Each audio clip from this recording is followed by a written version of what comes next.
Pilots were allowed to get on with their main line of work in Bahrain over the weekend. That as the Gulf state staged its first ever air show.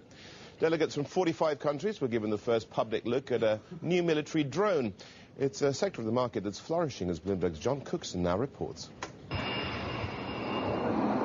There were some heart-stopping moments in the skies above Bahrain as the Top Gun staged a spectacular sales pitch. By contrast, the civilian airline industry is still pretty much grounded. Giants like Airbus and Boeing are struggling with the worst recession in decades. Boeing, whose orders of commercial airliners dropped 78% last year, is unsure when the recovery will come. Always hard to call when the upcycle is going to come, but inevitably it does. It will come globally, and of course it will come in this region. And while sales of civil aircraft remain stagnant for the time being, on the military side it's a different story, with intense interest in aircraft like this from British Aerospace. Demand for unmanned systems by the US military has increased by 600% since 2004.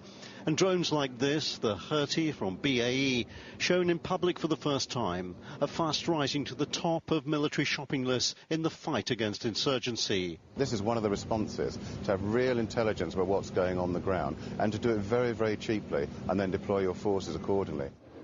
Bahrain's air show was opened by the King, the Gulf being a growing market. The Gulf region is the largest region in the world today in the aviation industry. 50% of all aircraft that were purchased in 2007 were purchased in this part of the world. Yemen signed a contract to buy 10 Airbus planes, one of the few firm orders for civilian aircraft at the Bahrain show, an event where the military were the real stars. John Cookson, Bloomberg News, Bahrain.